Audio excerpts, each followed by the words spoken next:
Soy Javier Cravioto y esta es mi opinión y análisis para la 4TV. En esta ocasión voy a hablar de una situación que tenemos muy presente en estos días y es lo que se conoce como el bastón de mando. Me voy a referir primero a algunos datos que son del conocimiento de todo, que han ido sucediéndose de vez en vez, pero que en su suma nos marcan lo que ha sucedido en estos 5 años. Yo creo que si la cuarta transformación, si la 4T tuviera un epígrafe, este tendría que ser algo así como cuando ya lo insólito es cotidiano. Todo lo que ha sucedido no lo pensaba mucha gente que podía pasar. Muchos sí creímos que iba a ser un gran proyecto, que es un gran proyecto, pero que iba a ser un gran gobierno. Con la oposición en contra en estos 5 años, todas las variables macroeconómicas que se auguraban que hundirían al país en su economía están contenidas y están funcionando adecuadamente. Todos los que presagiaron que el dólar estaría a 30 pesos en cualquier momento, pues se llevaron un palmo de narices, porque si algo se ha preocupado este gobierno es de que sus variables más importantes estén contenidas para poder desarrollar las políticas sociales que ha requerido, ¿no? Con todos los medios de comunicación en contra, la gran mayoría, pues tengo que decir, en cada una de las elecciones que han habido del 2018 a la fecha, para gobiernos, para congresos locales, Morena ha crecido y en su mayoría ha ganado todos los casos. Llevamos más de 22 gubernaturas ganadas del 2018 a la fecha. Con un 30%, 25, 30% de los ciudadanos en contra, aquellos que sabemos que nunca van a votar por Morena y por su proyecto. Con todos ellos en contra, todos los programas sociales ya favorecen a la inmensa mayoría de los mexicanos. Aún los odiadores al proyecto cobran sus pensiones, becas y apoyos, porque es para todos. Con una pandemia de por medio que nos afectó mucho, del 2018 al 2022, más de 5 millones de personas salieron de la pobreza en México.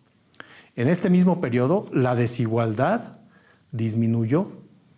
El decil número 1, que es el de los más pobres, comparado con el decil número 10, disminuyó su diferencia de 21 veces a 15 veces.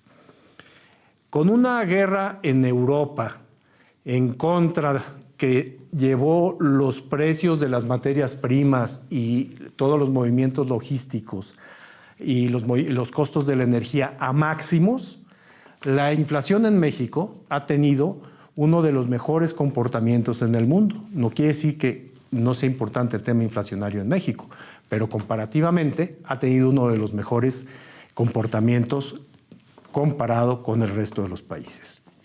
Los ingresos en el mismo periodo, los ingresos salariales han crecido por arriba de lo que ha sucedido en cualquier otro lugar. Y en México, en cualquier otro gobierno del que pudiéramos presentar. Con una violencia incontrolable al recibir el gobierno y una corrupción que permeaba a todo el Estado mexicano, todas las áreas del Estado mexicano, y que esta violencia y esta corrupción sí actuaban en contra del futuro de la mayoría de los mexicanos, sin pedir préstamos de la forma en que se solía hacerse, se ha desarrollado infraestructura como pocas veces había visto en México. Porque es muy fácil decir rápidamente aeropuerto, trenes, carreteras, Tren Maya, corredor transísmico, plantas de energía, plantas de agua. Pero si nos damos cuenta de lo que significa, si ponemos en una foto grande todo lo que se ha hecho, pues estamos ante lo insólito. Con una rotunda deslealtad y un profundo desamor al país, de muchos por conveniencia, se vistieron en estos 5 años, los hemos visto pasar vestidos de rosa, de blanco, de botargas, de ecologistas, de todo cuando significara oponerse al gobierno del presidente López Obrador. Pero los números, los datos, los hechos nos dicen que se han hecho bien las cosas. Incluso algunos de estos que nos odian empiezan a reconocerlo porque no les queda de otra. No hay otra forma de que entablen un diálogo si no es partiendo de que hay datos duros que dicen que México se ha conducido bien. Y si digo en contra, es decir, que todas estas cosas estuvieron en contra, es porque la realidad, y esto es muy triste también decir, es que todos estos antes mencionados, todas estas situaciones antes presentadas, no aportaron siquiera un ápice de buenos deseos para que al país le fuera bien. No digamos ya un voto o un apoyo para alguna de las causas en las que se pudo avanzar, e incluso en otras en las que se pudo avanzar más. Ni siquiera estamos hablando ahí de votos, estamos hablando simplemente de ese sentimiento que tuvieron, que en estos 5 años han mantenido, de desear que al gobierno le vaya mal, para ellos alzar su banderita y decir, ya ven, se los dijimos. No sucedió. Pero las cosas no son por milagro, ¿no? Hay quien encabeza este proyecto. Y esta persona es Andrés Manuel López Obrador, nuestro presidente. Él es quien estos 5 años le ha dado la vuelta a la circunstancia en la que nos manteníamos hasta el año 2018. El hombre que ocupa la segunda posición en popularidad y aprecio entre los mandatarios de todo el mundo, el hombre que a más de 5 años mantiene una aprobación de más del 68% y que más del 75% de los ciudadanos considera que ha hecho un buen gobierno, ese es Andrés Manuel López Obrador. Estos 5 años suponen una experiencia tan penetrante y tan sorprendente que cuando se recuerda, 5 años, hace 5 años estábamos iniciando este proyecto, ¿no? Esta experiencia, cuando se recuerda, parece haber ocurrido en un letargo con muchos sueños dentro, con un montón de imágenes que se han mudado indefinidamente a la memoria de todos. El tiempo ha pasado rápidamente. Estamos muy cercanos de un momento que debe suceder, aunque nos cause tristeza a algunos, melancolía, morriña, como se le quiera llamar. El cambio de poder, la renovación sexenal de la presidencia. Falta un año para este momento, falta un año prácticamente. Hay que aferrarse al poder, pensarán algunos. Es un dictador que se quiere mantener en el poder, dirán los más absurdos, ¿no? López Obrador va a entregar la presidencia a quien los votos de la elección en julio de 2024 declaren ganadora. Eso no hay duda. Él va a entregar el poder, el gobierno, a quien resulte ganadora en las elecciones del próximo 2024. De eso no hay duda, más allá de las calenturientas cabezas que aseguran que él se quiere eternizar en el poder. ¿Por qué lo dicen? Pues porque se les ocurre, porque suena bien, pero pues no hay ninguna base para que lo dijeran, ¿no? Sin embargo, hoy estamos hablando de otra cosa. Hoy estamos hablando de la entrega del bastón de mando, tan simbólico, tan ininteligible para algunos, pero tan fundacional en su esencia. El bastón de mando es un poderoso símbolo que en la narrativa mexicana lo que representa es casi que para iniciados. Lo que sucede es que estos iniciados, pues ya es la inmensa mayoría de los mexicanos que estamos entendiendo qué significa pasar el bastón de mando, ¿no? El que no quiere entender o no puede entender, no lo hará. Está dentro de ese 25% que nunca nos apoyará. Y no pasa nada, viviremos con ello. El simbolismo de su representación es de lo que estamos hablando. El gobierno lleva su cauce, sus fechas, sus calendarios institucionales. Pero el movimiento de la Cuarta Transformación fundado por López Obrador, acompañado de muchos otros, va distinto. Gobernar es tan solo una parte, pero la vivencia del movimiento es mucho más que eso. No se acota a los 6 años de gobierno.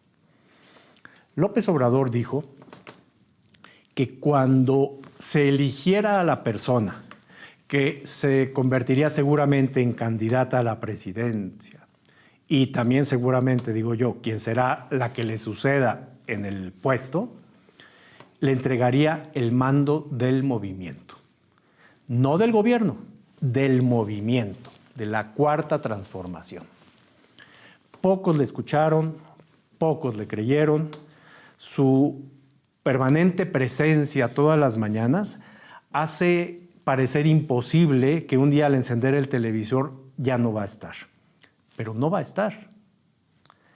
No bien se acabó el conteo de las encuestas que declaran ganadora a Claudia Sheinbaum, que unas horas después, apenas unas horas después, el presidente le hizo entrega del bastón de mando. El símbolo poderosísimo con el que quiere decir, yo me voy. Sigue Claudia.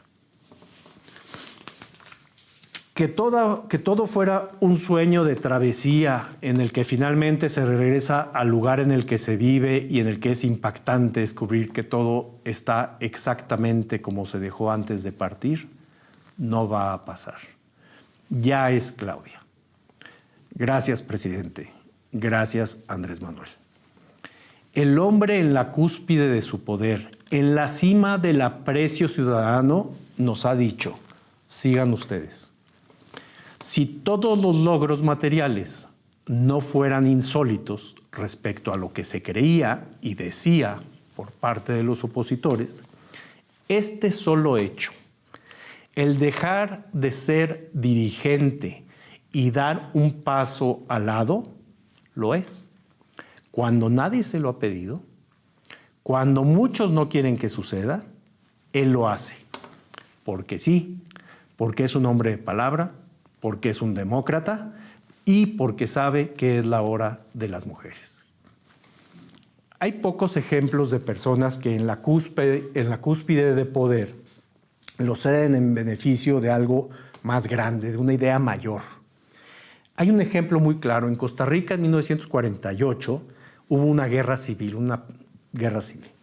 Entre otras cosas causadas porque anularon las elecciones de ese año por parte del Congreso, que no quería reconocer el triunfo de un opositor, de don Otilio Ulate.